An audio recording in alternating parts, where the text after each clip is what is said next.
Alright, let's talk about the BRM5 update.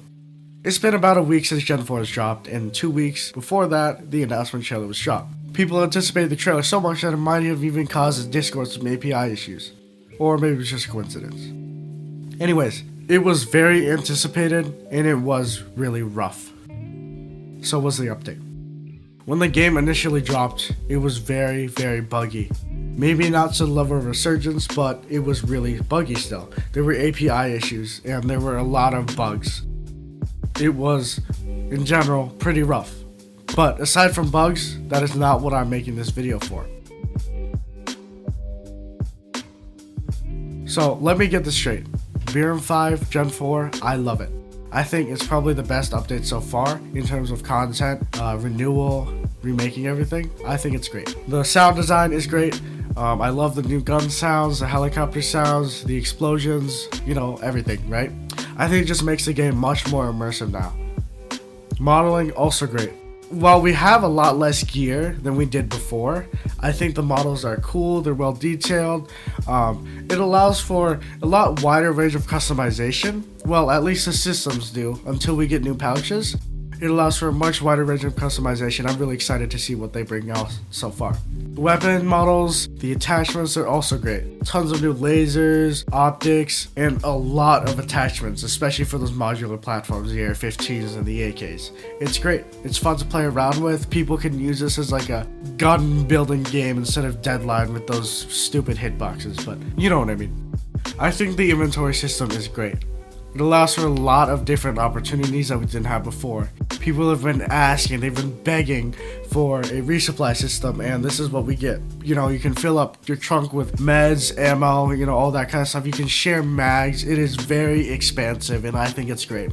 You can pack the way you want to instead of being fixed to a certain amount of meds and mags. So you can carry like 24 mags and no meds, and then you can just force other people to revive you. Or if you're more medically oriented, then you can carry more meds and be a medic. I think it's great. It also makes Bunker, in my opinion, a better experience because you can actually share mags, you can move with your supply point rather than having to save up until that next resupply point, and there weren't that many. So in my opinion, the inventory system is great and fun to play around with. The new AI are also pretty fun. In general, I think they're a lot smarter, they're a lot more fun to play around with, and the new stealth system, I think it's great. It's a nice little touch for people who want an alternative method for solo playing or just playing in general. They're definitely a larger challenge. It's definitely better than lobotomized idiots with AKs. In general, I just think the AI are great. Vehicles and helicopters are also awesome. I find the new helicopter systems to be a lot better, although it's a little janky and it's hard to get used to. I think it's a lot better than what we had before, and you can move a lot faster across the map, you can do all these cool looking maneuvers, and I think it's great. Vehicles are also pretty good, though a little bouncy in my opinion for the suspension, but because it kind of just sends you flying sometimes, or you just get a lot of airtime. It looks kind of funny, and it's a little janky if you're just kind of going on a not smooth surface. Otherwise, I think the vehicles are great. The turrets as well, they are a lot better. There's less recoil, they have higher damage and a lot higher output of fire. Overall, I think they're great. They're an actually viable source of fire now. Map design is also great. Though I haven't really played PvP, so I can't comment on it, they look pretty good from the clips I've seen. Open world, I think this is the best revamp of Ronograd so far. There's a lot of new locations like Kozlovka, and, well, not necessarily new locations, but I think they're a lot better. They're a lot more fleshed out. There's a lot of opportunities for both close and far range combat. Though we did get that before, I think it's a lot better with the new AI. You have to actually be smart where you move because, all the mortars and stuff.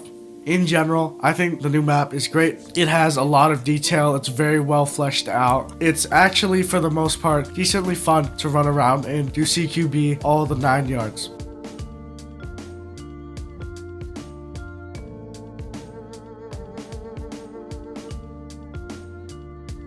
As I've been playing this game almost every day since the update dropped, I think I've come to a conclusion.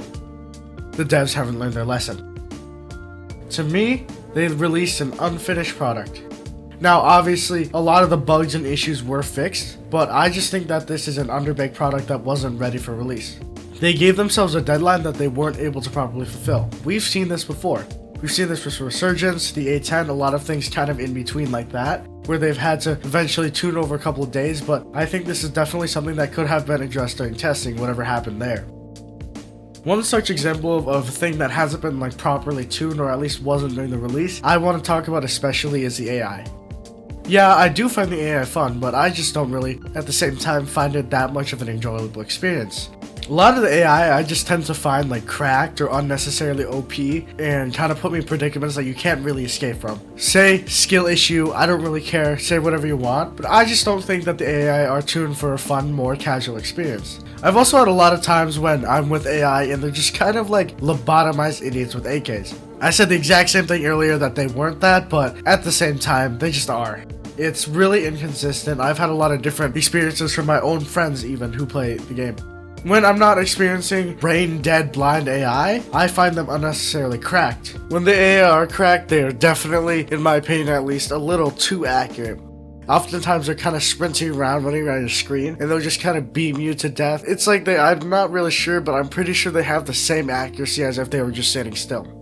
I get some of their accuracy when they are stationary, but sometimes I think even then it's a little unfair because like these guys are full autoing you 300 meters away and they can still hit you 25% of the time, and it feels a little BSE. And I just don't really find it that fun when I'm fighting like these stupidly hard AI or these guys that will just kind of snap around and just beam you, kill you in like 2 bullets when they're not even looking at you. I also find the NVGs to be kind of mid and almost useless to a certain degree. They're really dark and they get grainy and blurry in the distance, which is like, I guess, kind of realistic. But I've talked to people who've actually used NVGs before. I'm not going to get into all that, but they can be pretty clear for like miles. And I just think it's kind of unreasonable when you mix it in with the AI who can see you really far at night. Alongside that, I just find the NVG so dark. And it just feels like it doesn't really do all that much past like 100 meters. I mean, sometimes I even have to get a person to tell me that it's daytime when my nods are down, because I can't even tell, because it feels like there's no difference between night and day, because it doesn't feel like the NVGs affect lighting that much. And I just think that's kind of not really how it works. And I know auto gating is kind of a thing, but that's not a thing in the game right now. Overall, the NVGs are just super dark, not that great. Most of the time, I don't even find myself using them in the first place. So I just think the NVGs definitely can be improved on and probably need a little more feedback during testing. Another thing I want to touch up on is the imbalance between players and AI. They have a lot of things compared to us. They have RPGs, they have helicopters, mounted machine gun emplacements, they have everything. Well, yeah, we have a lot of the things they do. I just think the power imbalance is unfair, especially when they have mortars. They have all these explosives and all we get are grenades. And especially since the AI can be a little questionable in terms of how the RPG AI act, I just think it's a little unfair how they get all this kind of stuff and we don't get anything. Like, not even a rocket launcher. We just get grenades is our most powerful thing that isn't a direct firearm. Overall, I think the balance is definitely a little tipped on one side, and I just think it's kind of unfair for the player experience right now for us to be kind of so underwhelming, especially considering the lore. Like, we are the UN, like, we're like every other country in the world, and we're fighting against some random terrorist organization, and we can't afford to have some anti-tank.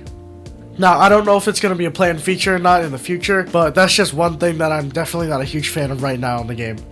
Another thing I want to touch up on is the AI respawn points. I'm not a huge fan of them because I think they're just kind of lousy to a certain extent, no offense of course. But having AI spawn within the area just doesn't make a ton of logical sense. You're stealthing a location, you get spotted, then a bunch of these AI come out of these houses randomly. I guess they might have some guys like hiding in there, but I don't really think it's a great solution to having AI as reinforcements just because there's no audio cue and you could be sitting right in front of a respawn point and some guy can just blast you to death with no audio cue and you don't know where he came from. And because it's point blank, he'll probably just kill you instantly. Instead, I do much prefer the vehicle spawns, although maybe they're a little buggy. I think I find them a lot better and they make a little more sense to me in my opinion rather than having them come out of nowhere from a random room that you can't access in the first place. And that also kind of gets to my next point. they get stuck a lot in those respawn points. You'll have guys, and like you won't be able to find them sometimes, and they're like, yeah, there's that useful, hey, there's this many people left marked on the map now. But it also is still pretty difficult, and you still have to spend some time looking around these random locations. And sometimes they're stuck in the terrain, and they'll just kind of kill you because you can't really see them, but they can see you. And it's just this whole like debacle. And I'm not really a huge fan of them spawning within the location rather than being reinforcements from outside. So yeah.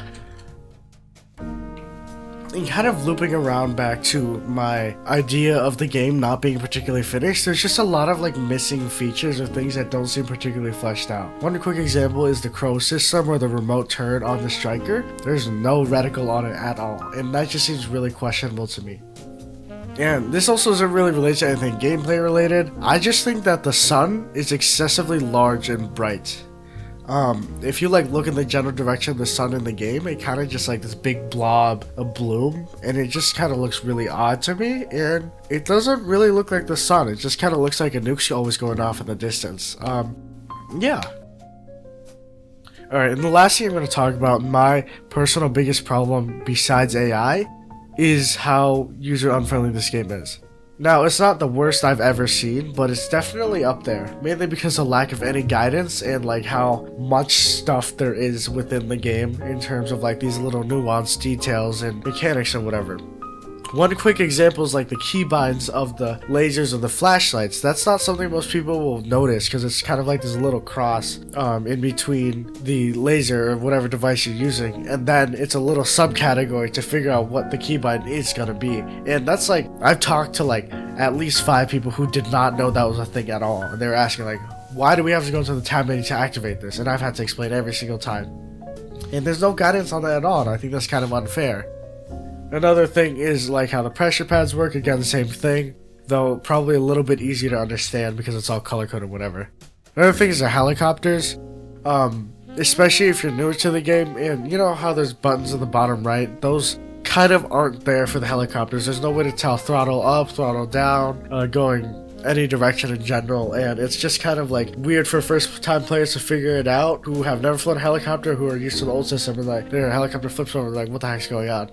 And I feel like there should be at least some sort of like manual or tutorial that there could be for players to use to be able to figure out, hey, this is how helicopters work, besides having to go on YouTube and figure that out.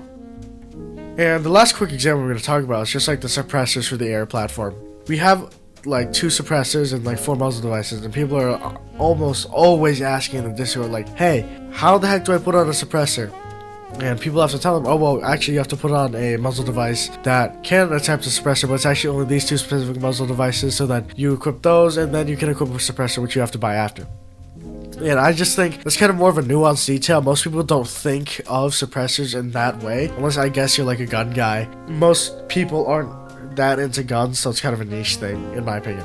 Anyways, I just think that it's like another good example of how it's kind of a figure it out yourself thing, or you have to look it up, or you have to ask other people, and I just don't think that's a great philosophy to be working with. And I'm sure the devs are working on some sort of tutorial or something, or some sort of handbook or manual that people can read. But right now, in the current state, with all these details and no guidance and these little not very visible buttons, I guess, because it can get cluttered, but in general, just not particularly great the way these things are kind of mashed together without any sort of guide. But yeah, overall, I think this update was pretty good. The AI definitely ticked me off sometimes, not really fun to play with all the time, but in general, I think Phoenix was a decent update. It was well thought out, it was well fleshed out. Could use some more work, but we're going to get updates in the future. Hopefully not another 3-year blackout of total communication. But yeah, so overall, I'm going to give Operation Phoenix like a 7.5 out of 10. Decent update. I like it. I'm happy with all the customization and most of the mechanics. So I'll see you guys later.